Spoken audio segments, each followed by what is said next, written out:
Hi, I'm James. And I'm Dan. And today we're doing a 3-part series on servicing the 1998 GQ TD42. So again, just check the drain plug, read through a few comments.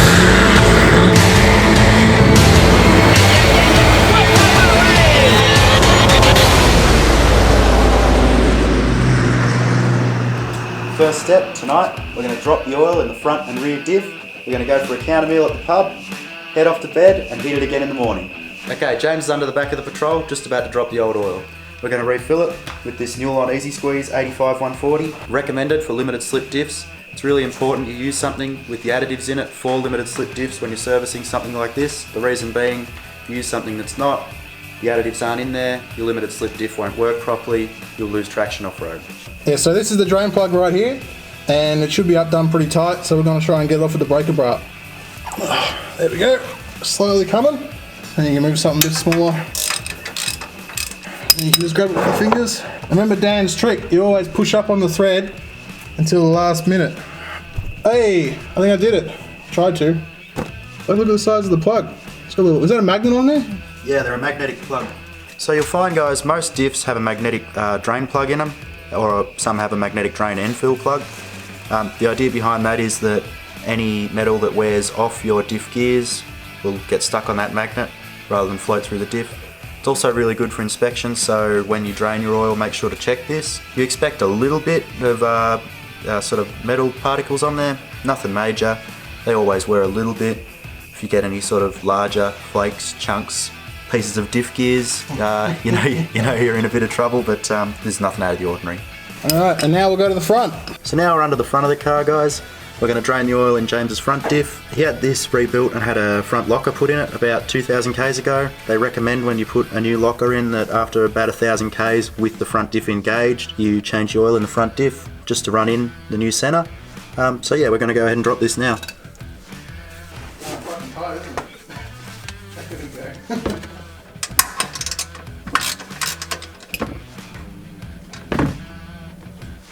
Professional did better than me. So again, just check the drain plug for any signs of major wear. A little bit of diff wear there, nothing horrible, just run in. So yeah, let that drain out and we'll come back and fill these babies up in the morning. Oh, James, the fans want to know, 6BT or BT6? It is 6BT. That's just because Pat doesn't know the difference. He's dyslexic, you see. You were the one who said it! But yeah, 1,000 likes, James. 1,000 likes, so yeah, we'll have to do it. We'll have to put a 6BT in a Patrol. Future video. Future video. We're just got to buy the engine, the car, or maybe we might put it in the black one. So if anyone out there's got a 6BT that they want taken off their hands, we can come and take that out of your yard at any time you like. Yeah, if you got a 6BT with a P pump on it, we would come and happily take that off you. Alright, it's the morning. Diff oils have drained overnight. We're going to put the plugs back in and fill them back up. Alright, so we're going to put the sun plug back in. How tight you meant to do it? Until your arm cracks, like you said? Yep, till your elbow clicks. That's it. Hey. There we go. Nice and tight. So we're going to undo the filler plug so we can top it up. These things aren't tight. I don't know how we're going to get leverage on this thing. You want to give it a shot? Mm-hmm. Big boy Dan, come and save the day.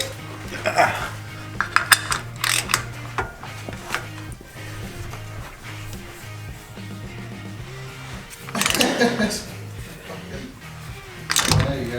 I'll loosen it off. Okay, so we're about to refill the rear diff in the Patrol.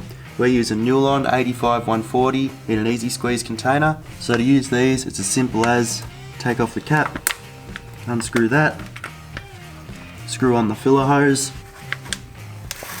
put that straight in the back of the diff, and go for it. No need for pumps. You do notice the difference with thicker oil. And we did the VH diff, was just like, bloop, straight in. Weren't you saying, Dan, that a thicker, like a thinner oil makes the LSD work better? It's the additives in it. Basically, what the general idea is, if you use non-limited slip oil in a limited slip diff, you'll have a really good limited slip diff for about a week, and then you'll have no clutch packs left in it at all. So they they grip really well with normal oil. If it's an old wrecked limited slip and you just want it to work really well, then you can use normal oil, but it won't work very well for very long. The standard oil basically stops the clutch packs in the center working properly, and yeah, it's not recommended. Okay, so that's the rear diff filled back up. That used about 2.5 litres. Put the rear plug back in, tighten it up, and that's the rear done. So this arm, spring and lever here is what is the rear brake bias valve or proportioning valve on the back of a GQ here. Now, a bit of a fun one for you is a lot of people don't know about these in their 4Bs, and you'll find a lot of people's 4-wheel drives on the road, these aren't working properly, and the reasoning for that is how they work. Utes and your larger wagons have them from factory, and the idea is as the load increases and the suspension comes down, it changes the pull on that arm and gives the rear brakes more power as there's more weight over the rear wheels. What happens when people lift their cars and don't change this accordingly is that it never, because the car's now lifted, even when you put weight on the back, this arm never comes down to reflect that weight, so your rear wheels are never putting the brakes on as hard as they should be. Therefore you put more load on the front wheels. It's not normally an issue on the road, it could be in an emergency situation, but the other thing is, off-road, if you go to use your brakes going down a hill, you'll find the front brakes will lock up a lot faster than the rears, because this proportioning valve isn't working properly. Yeah, now we're going to head down to the front diff and do the front one.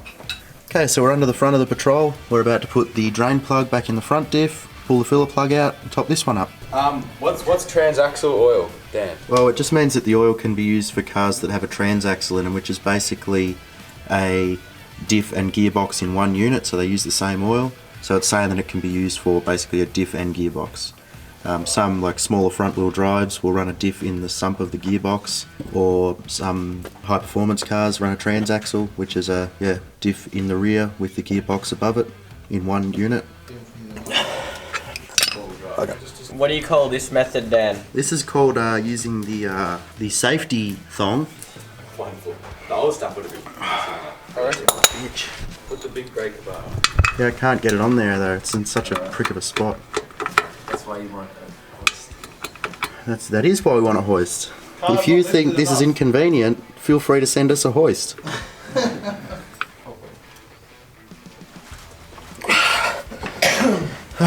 Did you get that facial expression in there, Patrick? I was at about a 7 there. You don't want to see a 10.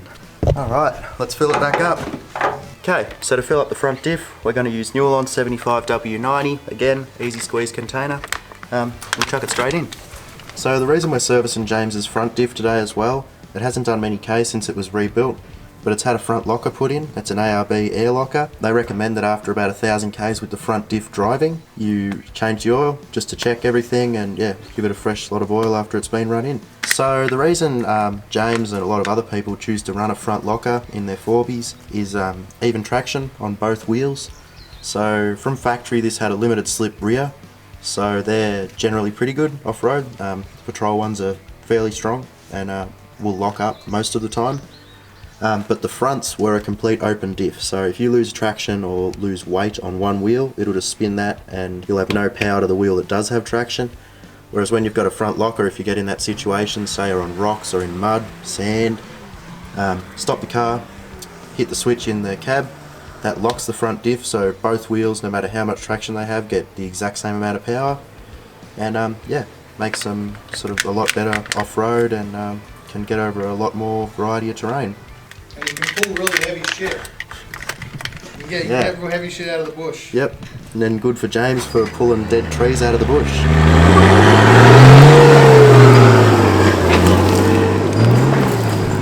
Come on, James, say it. What? Say it. Fucking easy. So I saw advertised the other day, Nulon. It's like a gasket filler. It's like an oil additive that you put into your engine. Say if you've done a head gasket, it's obviously got some sort of compound in it that fills your head gasket leaks and supposedly repairs them. So that'd be interesting to try out. So you just got to find a Patrol with a white head gasket. Where would we find that? Dad's car. Can anyone in the ZD30 community help us out? They're gonna get a lot of negative comments on that. And the TD42s don't blow head gaskets. So we have to find a ZD30 that has one blown. I don't actually know which part is it of the ZD that goes. All of it. Like just everything. Everything. Yeah, I wasn't sure whether it was just like spat rods or just cracked pistons or just depends how head gaskets. if you work them up, like tune them up and shit, they do that. I saw like an injected ZD30 or something crazy. It was like it had a bigger tail. It was making like 600 horsepower. Yeah, and then it would have blown up. Basically, the main issue with them is that they came from factory with an intercooler that's too small. They run really hot intake temperatures and they get a lot of blow-by. They're basically a small engine in a big car. They're just overloaded. Yeah. Then people go and put half a ton of four-wheel drive shit on it and 37s and expect it to just cop it. Yeah. They're in their stock form. I don't think they're not a bad motor. Yeah, exactly. They just can't cop the abuse like a 4.2. You see so many stock 3 litres getting around. And just like people that drive and they've got like 350,000 Ks and they still go. But as soon as people want to do like what they've done to these cars, they just can't handle it. Yeah. Turn the fuel screw up and the fucking thing blows up. They sound shit as well. They sound like a fucking piece of shit Hilux Tractor. or something. Turbo Oh tractor. no, Hilux sounders are going to get offended. Don't offend their mates. Don't offend them. Not the Hilux. None of my mates own Hilux. We'll have Liam Smarter in the than comments babbling about how his one's the best and is faster than the Patrol. Toyota man over here is gonna abuse the Hilux owners. Me, Toyota man, no way. I'll get abused by Toyota owners. They're just jealous they made the wrong decision and paid more for nothing. Yeah, exactly. Paid more for the same thing. I think that's just on full. Do you have a car before this? I had the Beetle, Rachel's car before this. Oh, that's right. Yeah, this is your first 4V, so it's meant to get flogged. This is my first car. This is my first Yeah, car. exactly. I've had it for 3 Yeah, years exactly. and I haven't broken it yet. That's that's a testament to how strong these cars Yeah, are. and if anyone's going to abuse a car, it's James. But this is why we like to use quality oil to service our vehicles. Yeah, that's exactly it. Basically, the theory here is that maintaining it well using good quality products makes up for the fact that when it gets driven, it gets abused. Gets loved in the shed and fucked on the road. Love-hate relationship. That's it. You can see the comment section just filling up with angry Hilux owners now. What about the 79 series people? They spent even more on their car. up yet, James. Don't pick fights with more people. Like, look, if you can just pan the camera just out there, that's the future of overpriced four-wheel drives. That right there. That's what I saw they're out. listed on Facebook yesterday. Someone had a 200 series with 110,000 Ks, and it was like they do the chop. Oh, dual yeah, cab chop, yeah, and then yeah. chassis extension. Yep. They wanted 130,000 for it, and someone just commented, "Why wouldn't you just buy one of the new Chevy Silverados?" Or Ram, because a brand new Ram for like the Express is like $78,000, Yeah, exactly. and it's got a Hemi V8 in it. Someone was going on about like how those other cars aren't built like Toyotas are or something like that. Which I don't know. What are the Chevys and Rams and stuff? It's lasted me old man for like what 6 months and hasn't broken yet. That's Don't see 200 series in Tulangi, mate. That's it. You don't see 200 series in Tulangi. That's it.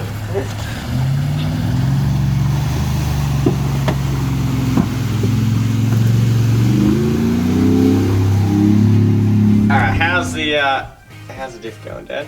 Good. This took a fair bit more than the rear diff. Did it take all 4 of them?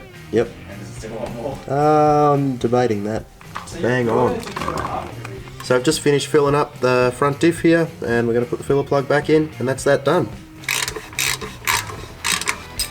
Okay, so that's the front and rear diff of James's Patrol serviced. Catch us in part 2 where we service the gearbox and transfer case. What about Darren Vauxhall, who says, forklift engine filth? Now, I don't know if you've ever seen anyone drive a forklift, Darren. They don't get baby.